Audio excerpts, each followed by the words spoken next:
Hello student, हम क्या पढ़ रहे थे? प्रोसेस ऑफ न्यूट्रिशन या प्रोसेस ऑफ डाइजेशन, जो डाइजेस्टिव सिस्टम में इन्वॉल्व होता है उसके बारे में हम लोग पढ़ रहे थे कि प्रोसेस ऑफ न्यूट्रिशन क्या है, कैसे हमारा डाइजेस्टिव सिस्टम कंप्लीट होता है। तो उसमें हमने क्या पढ़ा था? First ingestion, digestion, absorption, assimilation, digestion. Ingestion क्या हो गया? Intake of food. Digestion break down of food. और डाइजेस्टिव एब्जॉर्प्शन क्या होगा? डाइजेस्टेड फूड जब ब्लड वेसल्स के थ्रू एब्जॉर्ब होता है इसको हम लोग एब्जॉर्प्शन बोलते हैं। और एब्जॉर्ब फूड जब एनर्जी प्रोड्यूस करता है तो उसको हम लोग एसिमिलेशन बोलते हैं। इजेशन जो अनवांटेड प्रोडक्ट है वो हमारे बॉडी से बाहर करता है, यानी कि थ्रू आउट कर देता है। तो ये 5 प्रोसेस है जिसके थ्रू हमारा डाइजेस्टिव सिस्टम कंप्लीट होता है। तो इसको क्या बोलते हैं? Process of nutrition. अब हम लोग देखेंगे कि हमारे बॉडी में जो न्यूट्रिशन का प्रोसेस होता है वो कैसे कैसे होता है। तो यहाँ देख रहे हैं, तो ये क्या है हमारा नीचे लोअर पार्ट, ये इसको हम लोग माउथ बोलेंगे। ये माउथ हो गया, माउथ बोलते हैं या बक्कल कैविटी भी बोलते हैं, बक्कल कैविटी। ये माउथ है जिसके थ्रू फूड जाता है। अपर वाला पार्ट ये क्या हो गया? ये हमारा नोज हो गया। और ये जो जा रहा है ये हमारा नेशल पैसेज हो गया। ये नेशल पैसेज हो गया, ये माउथ है। इस दोनों को क्या कर रहा है? डिफ्रेंशिएट कर रहा है, पार्टीशन की तरह लगा हुआ है। इसको क्या बोलते हैं हम लोग? हार्ड पैलिशेड। हार्ड पैलिशेड जिसको हम लोग तालू बोलते हैं। जैसे देखते हो कि माउथ के ऊपर अगर टंग से अगर टच करोगे तो आपको कड़ा कड़ा सा लगता है, तो क्या होता है? हमारा तालू होता है। उसी को हम लोग हार्ड पैलिशेड बोलते हैं ना। हार्ड पैलिशेड से वो बना होता है, बोनी पैलिशेड बोलते हैं। और जस्ट उसके ऊपर हमारा नोज रहता है, नेशल पैसेज रहता है। तो ये हमारा माउथ हो गया। माउथ से हमारा कोई भी फूड पार्टिकल्स जब हमारे माउथ में जाता है, माउथ से जब एंटर करता है तो आगे की तरफ जाएगा। तो ये कहाँ आता है? ऑसोफेगस में। ये हमारा क्या हो गया? ऑसोफेगस।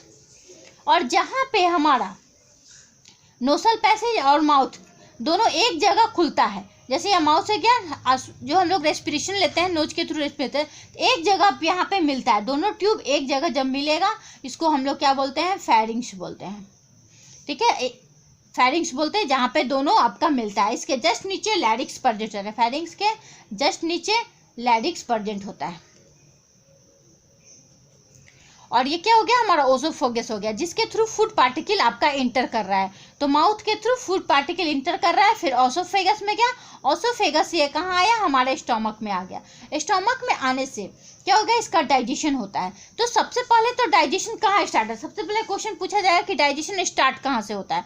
तो डाइजेशन माउथ में स्टार्ट होता है, क्योंकि जब भी यहाँ पे माउथ में फूड को लेते हैं तो क्या करते हैं? उसको उसको क्या करते हैं? चबाते हैं। टीथ से हम लोग चबाते हैं। साथ साथ यहाँ पे सैलिवरी ग्लैंड प्रेजेंट होता है।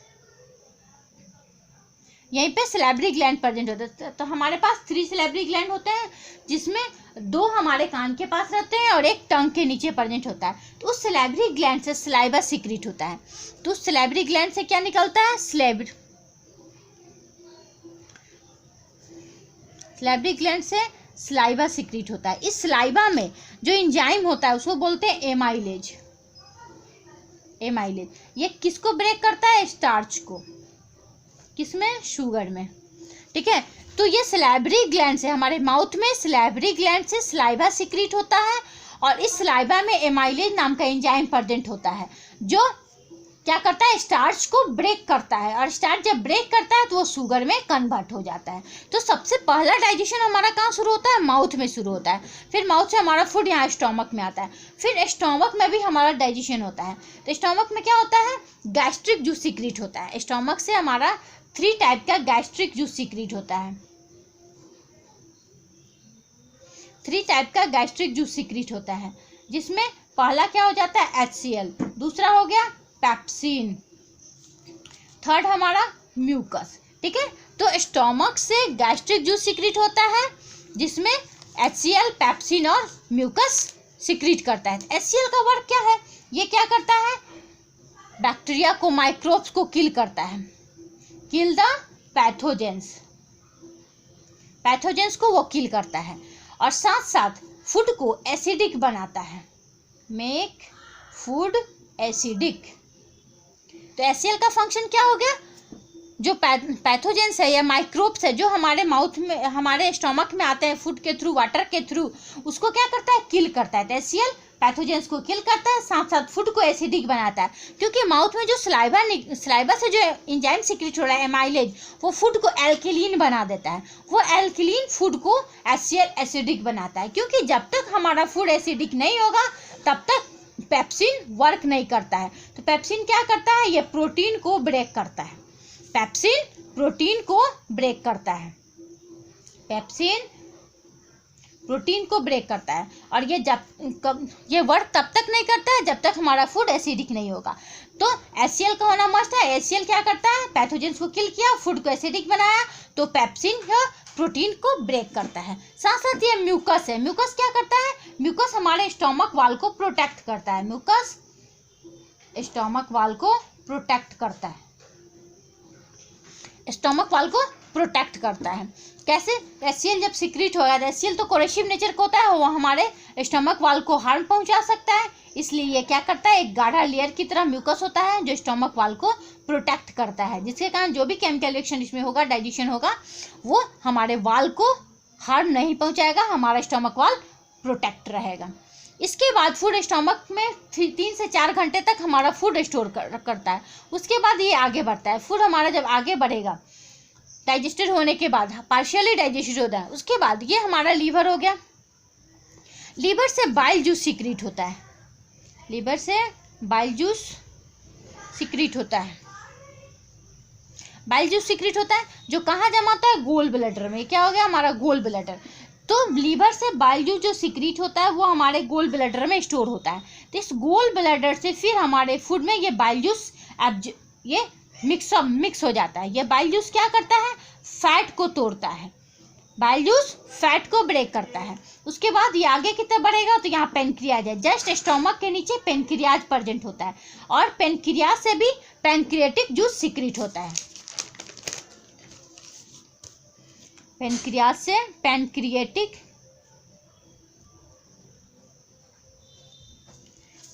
जूस सीक्रेट होगा, उसमें आपका एमाइलेज निकलेगा, एमाइलेज, ट्राइप्सिन और लाइपेज। ये 3 एंजाइम्स निकला जो पेनक्रियाटिक जूस से रिलीज हो रहा है। यानी कि हमारे पेनक्रियाज से पेनक्रियाटिक जूस सीक्रेट होता है, जिसमें एमाइलेज, ट्राइप्सिन और लाइपेज निकलता है। एमाइलेज क्या करता है, स्टार्च को ब्रेक करता है। ट्रिप्सिन प्रोटीन को ब्रेक करता है, और लाइपेज हमारे फैट को ब्रेक करता है। ठीक है, तो ये हमारा पेनक्रियास हो गया। उसके बाद ये नीचे आएगा, ये वाला पार्ट क्या कहलाता है, ड्यूडेनम कहलाता है, ड्यूडेनम कहलाता है। फिर ड्यूडेनम से होते हुए स्मॉल इंटेस्टाइन में आता है। ये हमारा क्या हो गया, स्मॉल इंटेस्टाइन। ये हो गया हमारे स्मॉल इंटेस्टाइन।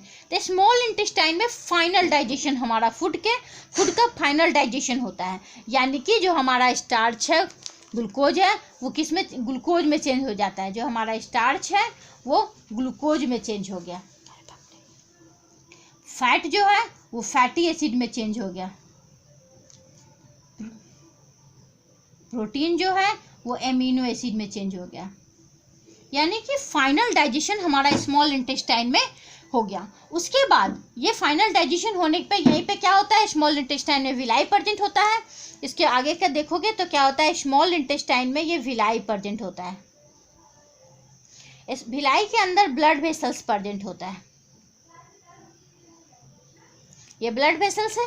तो इस विलाई में विलाई हो गया, और यहाँ पे सारे फूड का डाइजेशन हो गया। तो ये सॉल्युबल फॉर्म में, ये स्मॉल इंटेस्टाइन है, ये सॉल्युबल फॉर्म में पूरा डाइजेस्टेड हो गया। उसके बाद ये कहाँ जाएगा, ये अंदर डिफ्यूजन के थ्रू ये अंदर जाला विलाई के अंदर, जहाँ पे ब्लड वेसल्स है, जहाँ पे हमारा फूड क्या होता है, एब्जॉर्ब होता है। तो एब्जॉर्प्शन हो गया। उसके बाद ये ब्लड वेसल से होते हुए पूरे ब्लड में, ब्लड वेसल्स होते हुए ब्लड तक जाता है, पूरा ब्लड, और पूरे बॉडी में ये ब्लड डिस्ट्रीब्यूट होता है, जिससे क्या होता है, एस्यूमुलेशन हो जाता है। तो जितने भी फूड है वो क्या हो गया, न्यूट्रिएंट्स बन गए, यानी glucose, fatty acid, amino acid में चेंज हो गया, जो ब्लड के थ्रू पूरे बॉडी में डिस्ट्रीब्यूट हो गया, उससे एनर्जी मिलता है।